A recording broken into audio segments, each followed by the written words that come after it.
Chris Krimitsos with Live Event Profits. So I literally just wrapped up a live tour of the Tampa International Airport for a group that I'm part of. So it was an association of entrepreneurs, and what we did to make it more interactive and more learning focused, we actually did a live tour of the airport in which we take the attendees on site.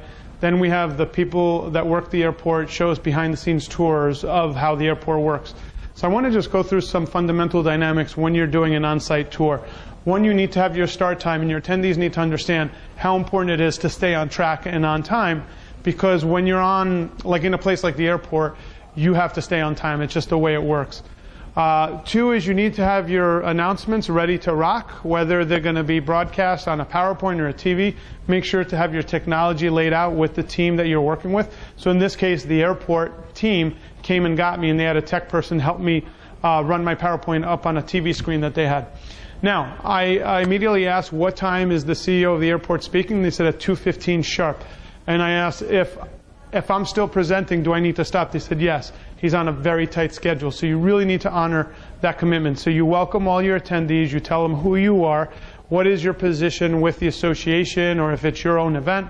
And then you tell them what to expect, as well as promoting any events coming up in the near future and asking them to put those events on their calendar. Now, while you promote these events, you need to let them know how fun these events are, how much everybody loves the events, and what was the benefit of the previous events as well as the future events. This builds excitement for your association, for your group, for everything that you're doing. When, in this case, our CEO came in, I stopped. I said I want to be respectful of his time. He came in and he talked about his spiel. While that was happening, I was asking the second in command, when he's done, can I continue with my PowerPoint? I wanted to be respectful of their time. They said absolutely.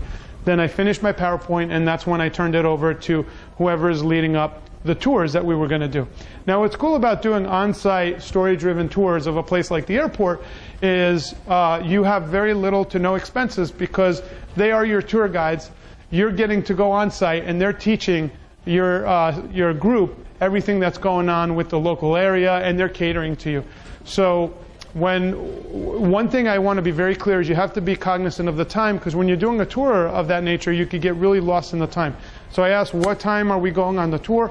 What time should we be back? Now, when we came back from the tour, we were actually late. I announced it while we were doing our tour. Hey guys, we're going to be 10 minutes late. If anyone needs to leave, please leave. Unfortunately for us, we were late actually a little bit more than the 10 minutes. And what happened was a lot of our attendees had to go to wherever their appointments were, and they left early. So when we completed the tour, we only had half of the people we started the tour with.